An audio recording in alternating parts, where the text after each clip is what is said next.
오늘 또 예배케 하시니 감사합니다. 마음을 다하고 뜻을 다하고 힘을 다하여 우리 하나님께 예배합니다. 홀로 영광을 받으시옵소서. 주 성령께서 오셔서 우리의 모든 잡생각들을 떨쳐버리게 하시고 주님께만 집중하며 예배하도록 우리와 함께 하실 줄로 믿사오며 예수님의 이름으로 기도하옵나이다. 아멘. 다 같이 기립해서 임재 찬양을 올립니다.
찬송하라. 하나님을 찬송하라. 하나님을 찬송하라. 우리 왕을 찬송하라.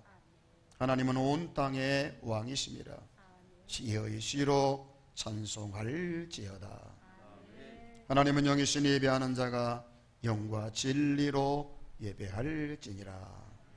감사 찬송 영광 존귀를 세세토록 살아가셔서 온 우주 만물을 통치하시고 다스리시는 하나님께 올려드립니다. 수많은 피조물 가운데 저희들을 인생으로 창조하시고 무엇보다도 죄 많은 사람들 가운데 저희들을 택하시고 부르셔서 예수 그리스도 안에서 정결하게 하시고 하늘에 소망을 둔 하늘의 백성 삼아주실 뿐만 아니라 하나님의 자녀로 삼아주셔서 늘 하나님을 의지하고 바라보며 하나님과 동행하는, 하나님께서 지켜주시고 은혜 주시는 삶을 살아가게 하신 것 감사합니다. 아무 공로 없고 자랑할 것이 없고 의가 없는 저희들 온전히 예수 그리스도의 구속의 은혜로 이 모든 것을 받았음을 기억하며 감사하며 오늘 또 우리를 사랑하시고 우리를 위하여 끊임없이 기도하시는 주님께 감사하며 예배에 올립니다. 주님 홀로 영광을 받으시옵소서. 참으로 혼란스럽고 복잡한 세대 속에서 한 주간 건강하게 지켜주셨고 8월도 첫 주를 주 앞에 드리게 하십니다. 여기까지 인도하신 에베네셀의 하나님을 찬양합니다. 남은 날들도 주님 임마누엘로 함께 하셔서 우리의 남은 날들이 승리하게 도와주시고 하나님께 영광이 되게 해 주옵소서. 참으로 세상의 축복의 통로로 살아야 된다고 말씀해 주셨고 그것이 우리의 사명임이 확실함에도 불구하고 저들은 너무나도 연약해서 하나님께 영광 돌리지 못한 삶을 살았음을 고백합니다. 늘 하나님을 주목하지 못했고 하나님 중심의 삶을 살지 못했기 때문에 한 주간의 삶이 자랑스럽지 못했습니다. 이 시간 우리의 모든 부족한 것들을 긍휼히 여기시고 용서하여 주시기를 원합니다. 오늘도 주신 은혜로 온전히 새롭게 되어져서 하나님의 아들다운 삶을 온전히 회복하게 하시고 그리고 소금과 빛의 역할을 감당하는 복된 우리들이 되게 하옵소서. 주님께서 홀로 영광 받으실 줄로 믿사오며 예수님의 이름으로 기도하옵나이다. 아멘.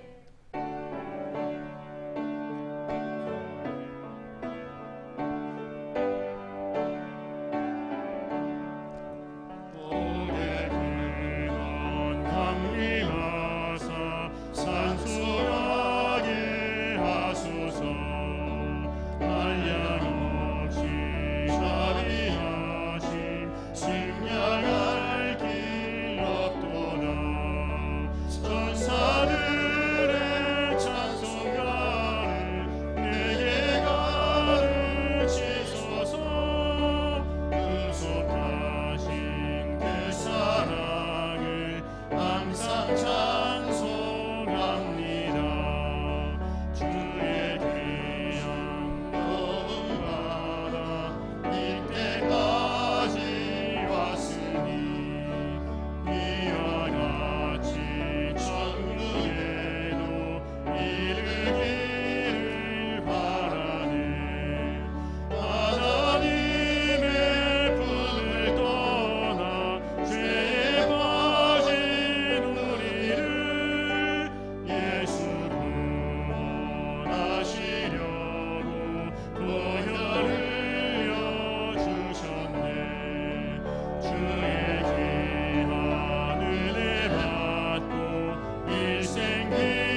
교독문 60번을 교독하겠습니다.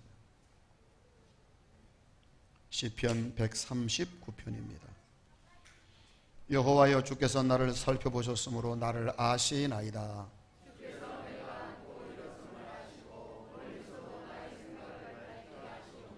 나의 모든 길과 내가 눕는 것을 살펴보셨으므로 나의 모든 행위를 익히 아시오니,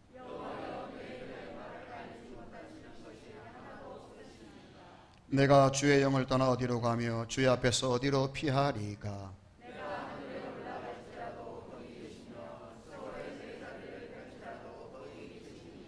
내가 새벽 날개를 치며 바다 끝에 가서 거주할지라도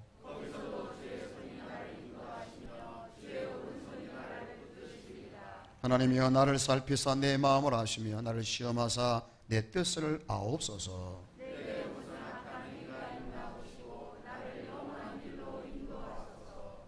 아멘.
민수기 22장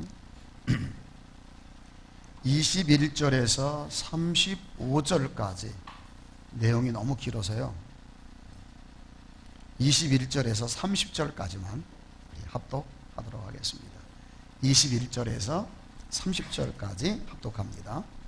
발람이 아침에 일어나서 자기 나귀의 안장을 지우고 모압 고관들과 함께 가니, 그가 감으로 말미암아 하나님이 진노하심으로 여호와의 사자가 그를 막으려고 길에 서니라. 발람은 자기 나귀를 탔고 그의 두 종은 그와 함께 있더니, 나귀가 여호와의 사자가 칼을 빼어 손에 들고 길에 선 것을 보고 길에서 벗어나 밭으로 들어간지라. 발람이 나귀를 길로 돌이키려고 채찍질하니, 여호와의 사자는 포도원 사이 좁은 길에 섰고 좌우에는 담이 있더라. 나귀가 여호와의 사자를 보고 몸을 담에 대고 발람의 발을 그 담에 짓누르매 발람이 다시 채찍질하니, 여호와의 사자가 더 나아가서 좌우로 피할 데 없는 좁은 곳에 서니라. 나귀가 여호와의 사자를 보고 발람 밑에 엎드리니, 발람이 노하여 자기 지팡이로 나귀를 때리는지라. 여호와께서 나귀의 입을 여시니 발람에게 이르되, 내가 당신에게 무엇을 하였기에 나를 이같이 3번을 때리느냐? 발람이 나귀에게 말하되, 네가 나를 거역하였기 때문이니 네 손에 칼이 있었다면 곧 너를 죽였으리라. 나귀가 발람에게 이르되, 나는 당신이 오늘까지 당신의 일생 동안 탄 나귀가 아니냐? 내가 언제 당신에게 이같이 하는 버릇이 있었더냐? 그가 말하되 없었느니라.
하나님께서 오늘도 우리 모두를 지켜주시고 은혜 주시고 평강 주시기를 축복합니다.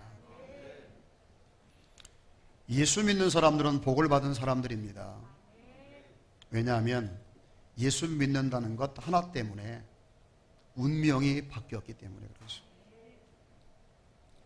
죄 많은 인생들은 심판받고 지옥에 갈 운명 가운데 살아가는 불행한 존재들이죠. 그러나 예수 믿는 사람은 심판받고 지옥 가는 것이 아니라 구원받아 영생을 얻게 됩니다. 아무 노력도 없이, 아무 한 것도 없이 무상으로 이 은혜를 받게 된다는 것입니다. 사람들은 이 놀라운 일을 너무 쉽다고 못 받아들입니다. 세상에 그렇게 구원받고 천당 간다면 누군들 못 가겠느냐라고 비아냥거리면서 이건 완전히 사기다, 웃기는 얘기다 라고 말하지만 하나님은 인생이 그 어떤 노력으로도 그 어떤 의로도 구원받을 수 없음을 아셨기 때문에 특단의 조치로 바로 하나밖에 없는 독생자 예수 그리스도를 우리에게 희생제물로 보내주셨어요. 이 놀라운 사실을 믿는 자마다 구원 얻게 하시려고 계획하셨고 작정하셨고 그리고 우리에게 약속하시고 이루어 주신 줄로 믿습니다. 예수 믿는 사람보다 더 복 받은 사람이 없는 거예요. 바로 여러분은 그렇게 복을 받았습니다. 이제 우리의 미래는 영원합니다. 우리에게는 천국이 있습니다.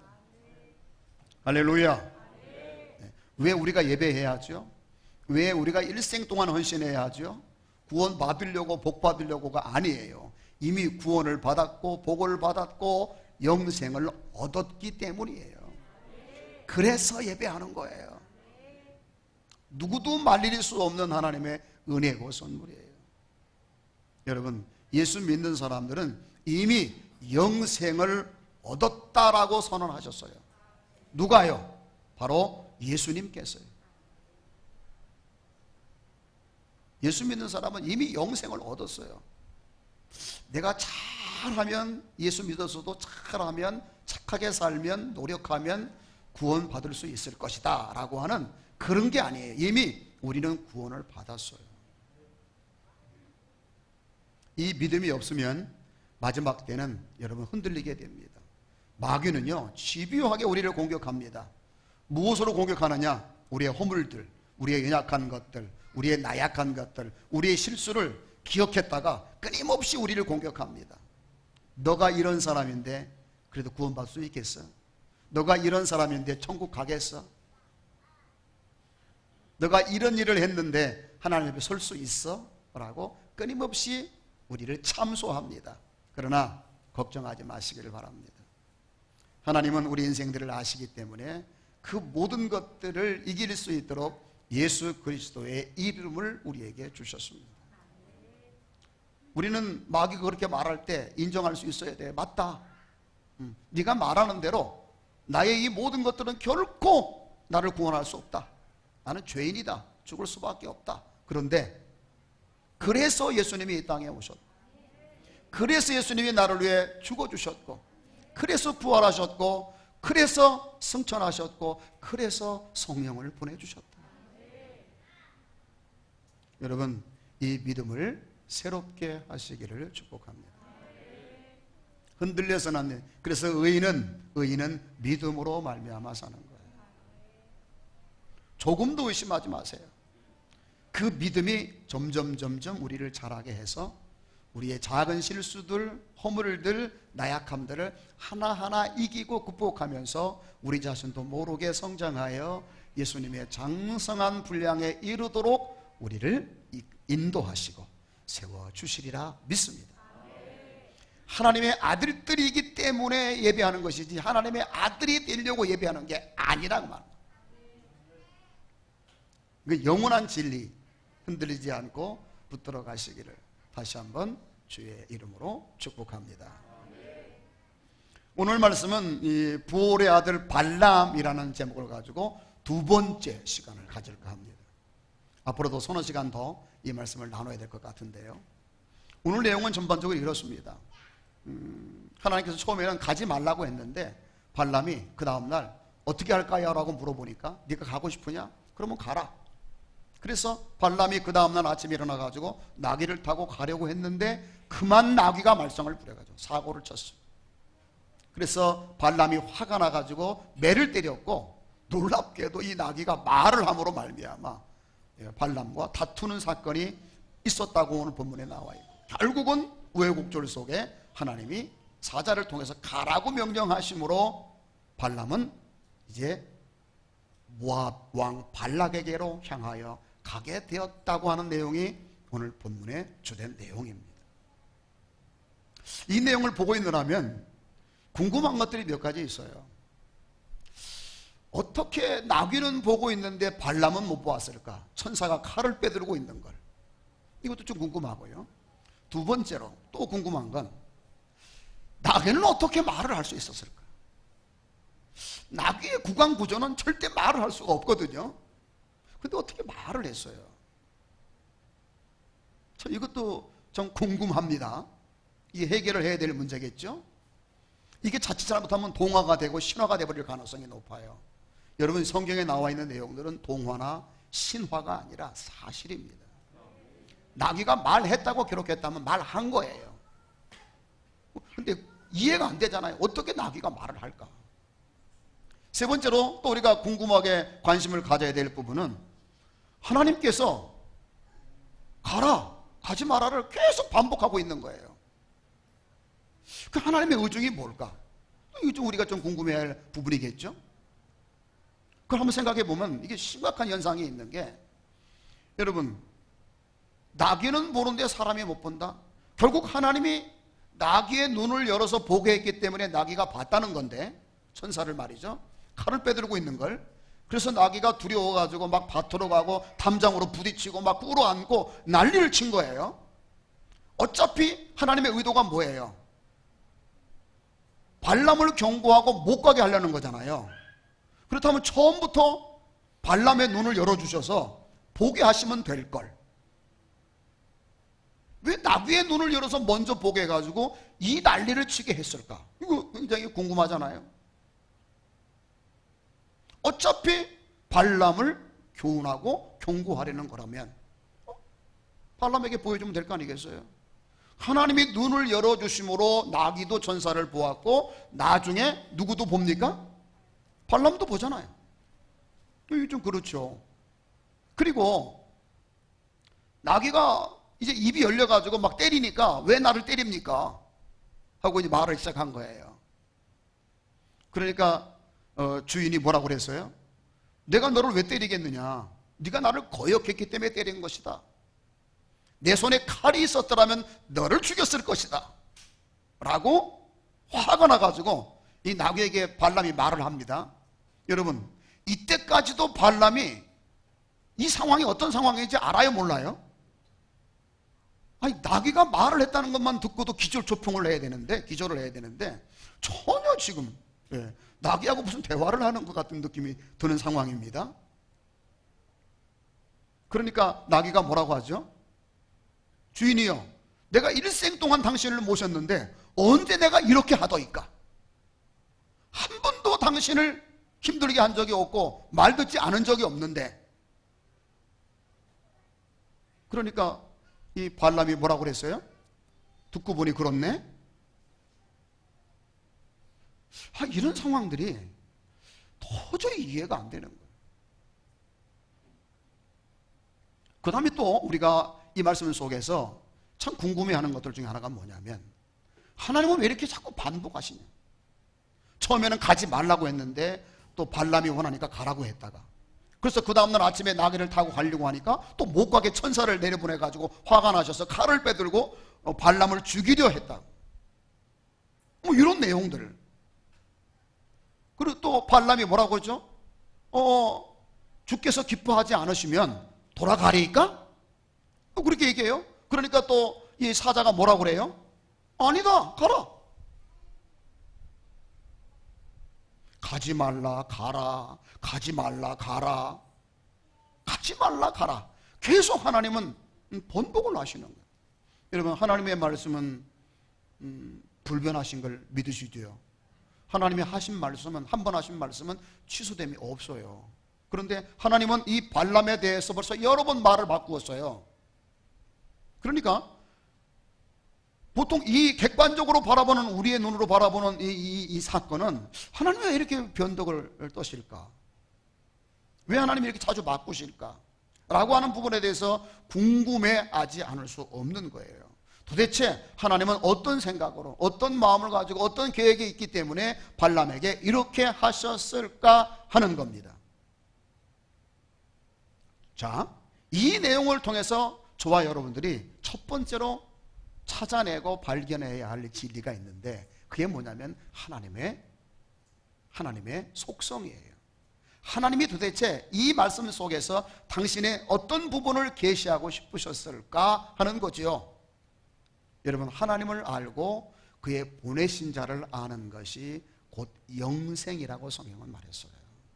여러분, 하나님을 아는 건 그건 단순한 지식이 아니라 그게 생명이고, 그게 복이고, 그게 위대한 능력이 되는 줄로 믿습니다. 저와 여러분이 살아가면서 정말로 절절히 간절히 힘쓰고 애써서 알고자 하는 건 바로 여호와여야 합니다. 하나님은 어떤 분이신가? 오늘 사건은 단순히 발람과 나귀와의 관계 속에서 일어난 어떤 사건으로 끝나는 것이 아니라 그 속에 하나님이 어떤 분인지가 계시되어 있다는 거예요. 하나님이 어떤 분이시냐? 오늘 이 사건을 보니까 하나님이 어떤 분이냐면, 하나님은 너무도 성실하신 하나님, 하나님은 열심히 일하시는 하나님이라는 걸 1차적으로 발견할 수 있다는 것입니다. 왜냐하면 하나님이 왜 이렇게 나타나서 칼을 빼들고 갈 길을 막고 이런 전반적인 상황을 다 한 다음에 맨 마지막에 그럼 내가 돌아가리까 하니까 하나님께서 사자를 통해서 뭐라고 말씀하셨어요? 아니다, 가라 라고 말씀하신 이유가 뭐예요? 하나님은 인생을 알고 계신 거예요. 무슨 말이냐면, 발람이라는 사람이 아무리 내가 하나님의 말씀 외에는 다른 말을 전혀 하지 않겠습니다, 결단코 하지 않겠습니다, 아무리 다짐하고 또 다짐했다 할지라도 인간은 어떤 상황이나 환경이 되면 흔들리는 게 인간이에요. 하나님께서 그래서 이렇게 사자를 보내가지고 칼을 빼어들고 나타나셔서 뭘 보여주신 거예요? 경고를 하신 거예요. 네가 원하는 대로 보내주기는 하겠는데 봐라, 네가 가서 실수하는 날이면 네가 이렇게 뭐 할 것이다? 죽을 것이다 라고 경고하기 위해서. 여러 번 가라, 가지 마라, 가지 마라, 가라고 말씀하시는 이유는 하나님의 경고가 담겨져 있는 거예요. 발람의 눈을 열어서 봤잖아요. 누가 보였어요? 그 무서운 천사가 칼을 빼들고 있는 걸 봤다고요. 그걸 보고 발람이 어떻게 했어요? 고개를 숙이고 땅에 엎드려서 벌벌 떨고 있을 때에 천사가 뭐라고 했습니까? 만약에 나귀가 이렇게 하지 않았더라면 내가 너를 죽였을 것이다. 네가 산 것은 나귀가 피했기 때문에 네가 산 것이라고 말씀하면서 그에게 이야기를 할 때에 발람이 뭐라고 합니까? 내가 범죄하였습니다. 벌벌 떨면서 내가 그러면 다시 돌아가오리까? 라고 말하게 되고, 사자는 아니다, 가라, 따라서 가라 라고 말씀을 하셨습니다. 이 말씀의 전반적인 내용의 의미가 뭐예요? 네가 가기는 가는데 조금이라도 내가 명한 것 이외에 다른 것을 말한다면 너는 죽을 것이다 라고 경고하신, 이 말씀의 의미가 뭐예요? 비록 발람이라는 사람이 일개 사람에 불과하지만 모압 왕에게 가가지고 실수로라도 이스라엘 백성을 뭐하지 못하도록, 저주하지 못하도록. 사람의 저주라는 게 무슨 의미가 있겠어요? 그렇지만 사람의 말이라 할지라도 저주하지 못하도록 하나님이 그의 사자를 보내서 지금 경고하고 계시는 것을 볼 수 있습니다. 왜? 인간이 연약하고 부족하기 때문에 상황이 올 때에, 어떤 어려움이 올 때에 미혹이 돼서 자기도 모르게 실수할 수 있거든요. 하나님이 이것을 막기 위해서 여기까지 사자를 보내서 일하고 계시는 성실하신 하나님이라는 걸 볼 수 있습니다. 이 하나님은요, 오늘도 구원받고 택함받아 하나님의 자녀가 돼 복받아서 천국의 신민이 된 우리를 위해서도 지금 하나님은 이렇게 일하고 계심을 믿기를 축복합니다. 이스라엘을 위해서만 이렇게 일하는 게 아니에요. 하나님은 발람이 가가지고 네 멋대로 하라고 내버려 두신 것이 아니라 가는 길에 다시 한번 쐐기를 박아서 그로 하여금 절대로 실수하지 못하도록 하시는 하나님이었다는 거예요. 그래서 저는 놀랍게도 발람이 이후에 하는 모든 내용들을 보세요. 단 한마디도 이스라엘의 저주를 못해요. 왜 그는 못했을까요? 바로 이 사건 때문에 그가 이스라엘을 저주하지 못한 줄로 믿습니다. 여러분, 이걸 발견할 줄 알아야 돼요. 우리 하나님, 우리의 구원자이신 하나님, 이스라엘 하나님 여호와는 이렇게 열심히 일하시는 성실하신 하나님이시다. 우리의 구주가 되시는 예수님도 마찬가지예요. 이 땅에 오셔서 인류의 죄를 지고 죽었다가 3일 만에 부활하셔서 승천하신 예수님께서는 지금 뭐 하고 계세요? 우리에게 말씀을 주시고 우리에게 약속을 주시고 우리에게 모든 것을 주시고 이제 너희들이 알아서 잘해, 그렇게 하고 맡겨두시는 분이 아니라 우리가 연약하다는 걸 아시기 때문에 지금도 하나님 부자 우편에서 우리를 위해서 중보의 기도를 드리고 계시는 신실하신 하나님, 성실하신 예수 그리스도인 줄로 믿습니다. 여러분 아시나요? 우리가 그래도 이만큼 부족하지만 이만큼 우리의 믿음과 신앙과 사명을 감당하면서 지켜나갈 수 있는 이유는 지금도 예수께서 우리를 위하여 중보하고 계시기 때문이라는 거예요. 여러분, 어떤 일에도 두려워하거나 염려하지 않는 것이 믿음의 사람들이 해야 할 일이라는 것을 다시 한번 확인시켜주고 계십니다. 할렐루야. 기억하시기를 바랍니다. 자, 그러면 하나님은 이렇게 열심히 일만 맡겨놓고 내버려 두시는 분이 아니라 아주 열심을 내셔서 성실하게 일하심으로 결코 발람으로 하여금 자기 자신의 사명을 망각하고 잘못된 일을 하지 못하도록 통제하시고 일하시는 하나님이라는 사실을 발견하면서 또 하나 중요한 걸 우리가 여기서 배워야 됩니다. 뭐냐면 발람은 왜 이렇게 망가졌을까 하는 겁니다. 나귀도 보는 이 천사를 왜 그는 못 봤을까? 나귀가 그렇게 평상시 안 하던 일, 갑자기 막 밭으로 들어가고 갑자기 주인의 발을 막 이 담에다가 부딪히면서 막 다치게 하고 갑자기 땅에 엎드리는 이 모든 일들을 보면서도 보지도 못하고 깨닫지도 못하는 우둔하고 영적으로 소경된 사람, 이 사람은 어떤 사람입니까? 하나님이 만나주는 사람이고 하나님이 말씀하는 사람이고 하나님의 말씀을 예언하는 사람이고 그리고 그 모든 것을 전함으로 많은 사람들에게 하나님이 저와 함께 하신다고 하는 명성을 얻은 사람 아니에요? 이렇게 대단한 사람이 지금은 누구보다 못한 사람이 되었어요. 나귀보다 못한 인간이 되었어요. 왜 발람은 이렇게 되었을까? 저는요, 여러 가지 이유 때문에 이렇게 되었다고 생각해요. 그 중에 하나가 뭐냐면 미혹되어서 그래요. 분명히 가지 않는 것, 가봤자 소용없잖아요. 발락이라는 사람은 왜 발람을 오라고 해요? 저주하라는 거잖아요. 그런데 발람은 알고 있죠. 자기는 뭐 할 수 없다는 거, 저주할 수 없다는 걸 알고 있잖아요. 근데 왜 가요? 왜 가는 거예요? 그가 주겠다고 하는 선물이 자꾸 눈에 들어오거든요. 가봤자 할 수 없는 일을 왜 하겠다고 가는 거예요? 미혹돼서 그러는 거예요. 그리고 또 하나는 내가 가가지고 절대 하나님이 시키지 않는 일은 안 할 거야 라고 하는 스스로의 자만에 빠졌기 때문에 그의 눈이 어두워져서 나귀도 보고 있는 천사도 못 봤을 뿐만 아니라 이 주변에 일어나는 상황을 보고도 눈치채지 못하는 매우 둔한 사람이 되었더라는 거예요. 이건 발람뿐만 아닌 것 같아요. 오늘 우리도 어떤 거에 빠지다 보면 눈이 가려져 가지고요, 그 사실을 못 봐요.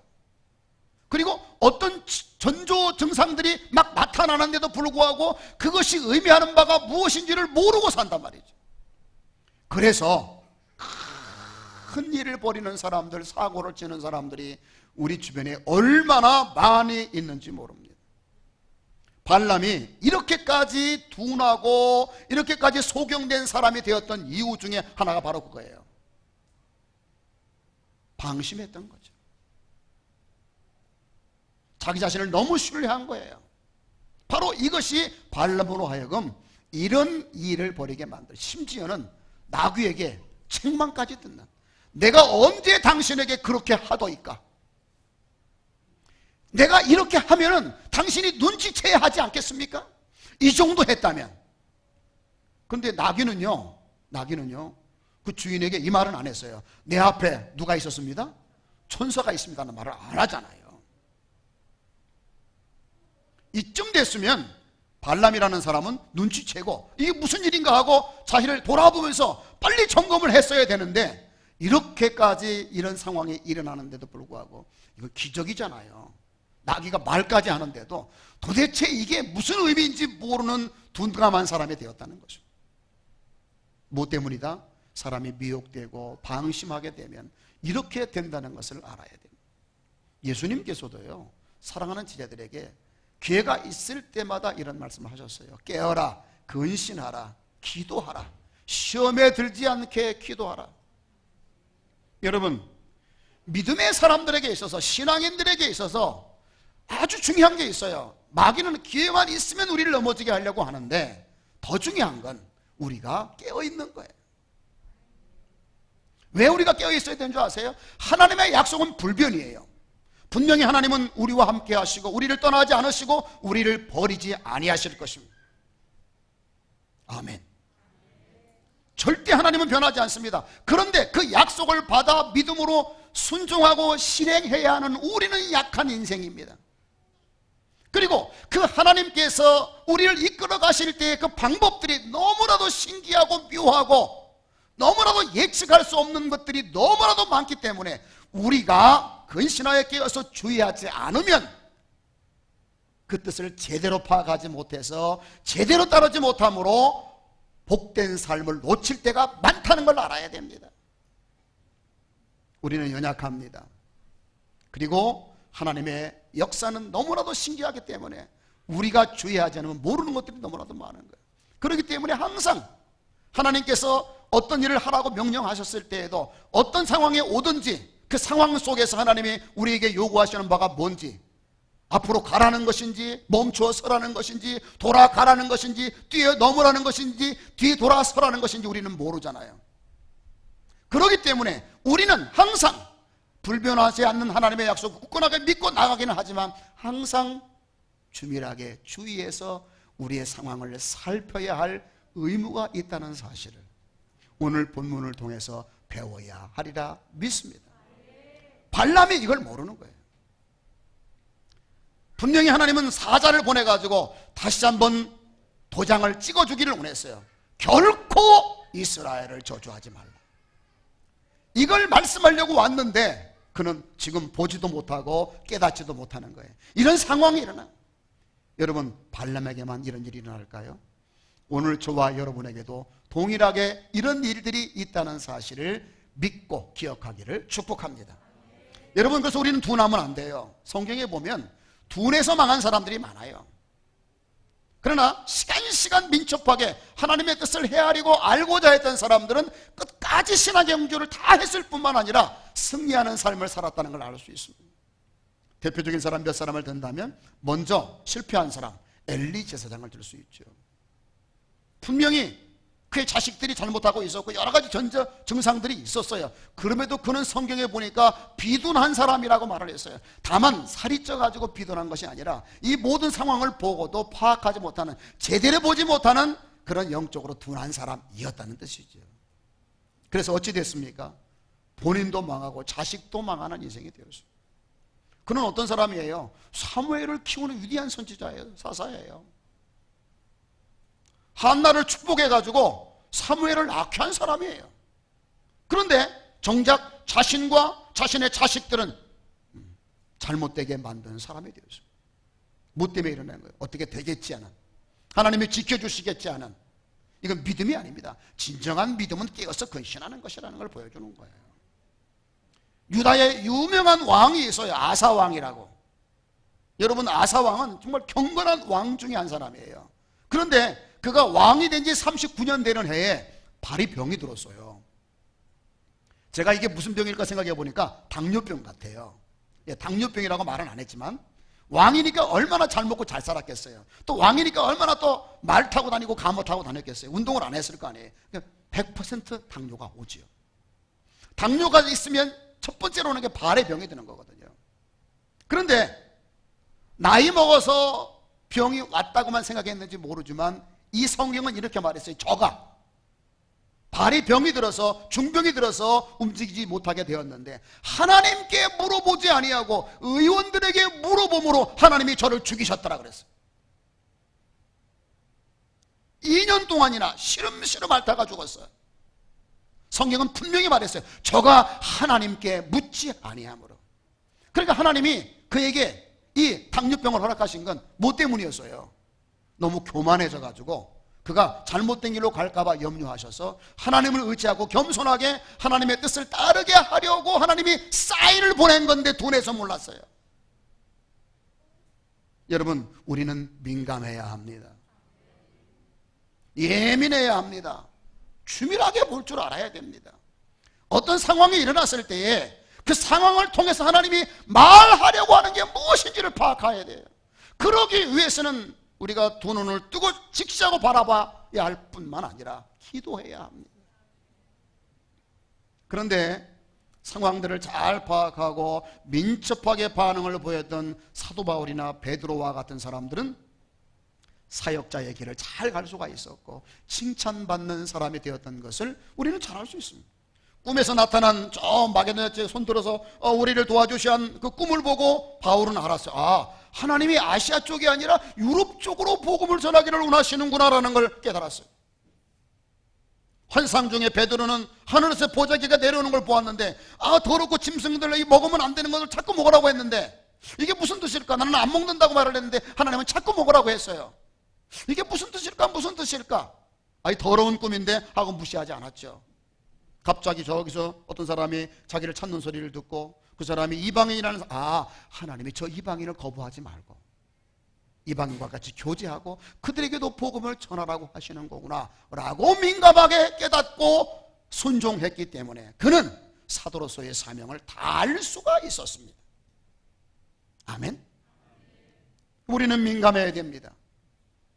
믿음이라는 건 절대적으로 하나님을 신뢰하고 의심 없이 다 책임져 주시리라 기대하면서 걸어가는 것이기는 하지만 그러나 우리는 어떤 존재입니까?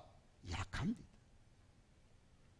그리고 우리를 인도하시는 하나님은 너무도 다양한 방법으로 우리를 인도하시기 때문에 우리가 예민하지 않으면 그 하나님의 인도하심을 놓칠 가망성이 있어요. 하나님은 기다리라는데 우리가 가다가 넘어질 수 있고 돌아가라 하는데 직진하다가 구덩이에 빠질 수 있는 게 인생이라는 거예요. 그래서 오늘 말씀을 통해서 하나님의 저와 여러분들에게 원하시는 믿음은 방심하지 않는 것이다. 깨어있는 것이다. 근신하는 것이다 라는 말씀을 드리고 싶은 것입니다. 믿음은 100% 신뢰하고 평안하게 있는 것만 믿음이 아니라는 거예요. 왜 그렇다고 그랬죠? 믿고 가야 하는 우리가 약하기 때문에 그래요. 그리고 하나님의 뜻은 너무나도 신묘막측하기 때문에 우리가 과거에 하던 대로 막 밀어붙이면 안 되는 거예요. 어제는 가라 하셨지만 오늘은 돌아가라 하실 수도 있는 거예요. 아멘? 그러니까 우리가 해야 할 일은 뭐 하는 거예요? 방심하지 않는 거예요. 예민하게 민감하게 바라보는 거예요. 세상에 일어나는 일들 하나하나, 내 주변에서 일어나는 사람들과의 만남, 또 내 몸의 변화, 이 모든 것들 하나하나를 통해서 하나님이 내게 원하시는 뜻이 무엇인가를 정확하게 파악해야만 우리는 우리의 삶을 제대로 살아갈 수가 있습니다. 과거에 하던 대로 그냥 쭉 밀고만 나가는 게 지혜로운 성도가 아니에요. 우리 가끔 보면 그런 분들이 계시죠. 그저 과거에 했던 대로 그냥 계속 시정일고 하는 그냥 믿음이라고 그냥 막 깨지고 부딪히면서도 막 굳세게 밀고 하시는 분들이 계신데 잘못된 부분들이 많이 있을 수 있습니다. 어제와 오늘은 다릅니다. 여러분 잘 아시죠? 다윗이 하나님의 명령을 따라서 블레셋을 칠 때예요. 처음에는 정면으로 공격하라고 해서 정면으로 공격해서 물리쳤어요. 근데 그 다음에 또 전쟁할 때는 같은 전쟁입니다. 전쟁할 때는 하나님께 물어봤어요. 어떻게 할까요? 이번에는 직접적으로 정면으로 싸우지 말고 기습 공격해라. 뽕나물 숯불 사이에 숨어 있다가 뽕나무 꼭대기에서 걸음 걷는 소리가 들리거든 기습 공격을 해라 라고 하나님이 작전을 바꾸셨어요. 바로 하나님은 이런 하나님이세요. 하나님은 다양하신 하나님이에요. 하나님은 완전하신 하나님이에요. 여러분, 단순하게 볼 일이 아니에요. 그렇기 때문에 우리는 예민하게 민감하게 반응을 보여야 돼요. 그렇다고 해서 뭐 사소한 거 하나 가지고 밥 먹는데 반찬이 왜 이러냐, 뭐 또 뭐 옷을 입었는데 왜 이것은 이러냐, 이렇게 따지라는 게 아니에요. 예수님께서 제자들에게 이런 말씀하셨어요.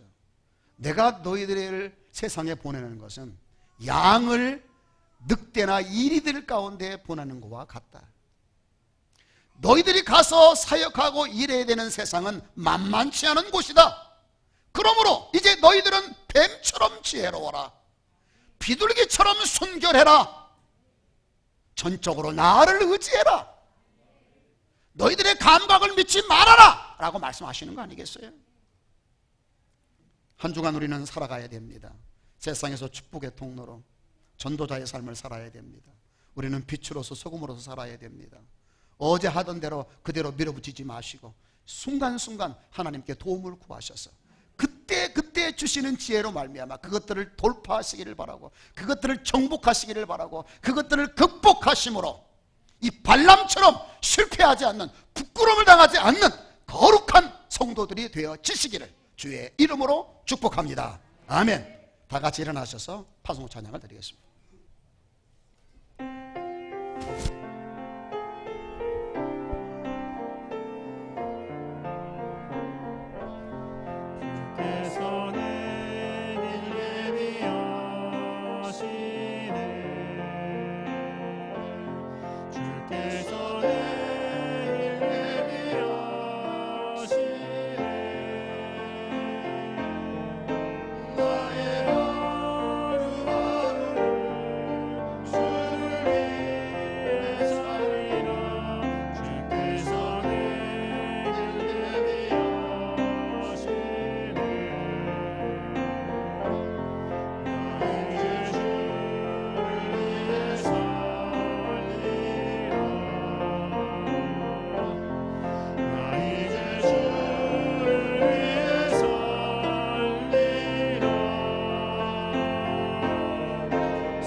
지금은 우리 구주 예수 그리스도의 은혜와 하나님 아버지의 무한하신 사랑하심과 성령의 교통하심이 흔들림이 없는 말씀을 믿는 믿음으로 살아가되 항상 우리는 약함을 기억하고 하나님의 역사는 신비로움을 기억하고 믿으면서 항상 주의하여 결코 헛되지 않은, 실패하지 않는 삶을 살아가기를 원하는 알곡 성도들 머리 위에, 그 가정 위에, 그리고 이 나라 이민족 위에 지금부터 영원토록 함께 있을지어다. 아멘.